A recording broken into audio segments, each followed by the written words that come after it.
নমস্কার, কেমন আছেন সবাই? অনেক দিন কোনো ভিডিও করিনি। ওই সংসারের ঝামেলা, তারপর ছেলের কাছে বোম্বে গেছিলাম, এদিক ওদিক ভালো মন্দ মিশিয়ে অনেক দিন, অনেক মাস, বেশ কয়েক মাস ভিডিও দেওয়া হয়নি। দেখে আবার চেষ্টা করবো মাঝে মাঝে একটু করে ভিডিও দেওয়ার, কারণ আমরা তো বাড়িতে দুজন থাকি, কর্তাগিন্নি, ছেলে মেয়ে দুজনেই বাইরে। আপনারা সবাই হয়তো এতদিনে জেনেই গেছেন। আজকে আমার চান টান হয়ে গেছে, সব সবজি কাটাকুটিও হয়ে গেছে।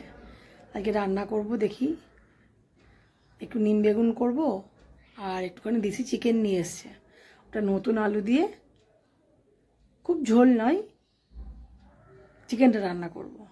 আর দুটো পটল ছিল, পটল ভাজা কেটেছি। আর ওবেলার জন্য করব সিম, আলু, বেগুন, কড়াইশুঁটি দিয়ে একটা নিরামিষ তরকারি। চলুন, সবাই ভালো আছেন তো?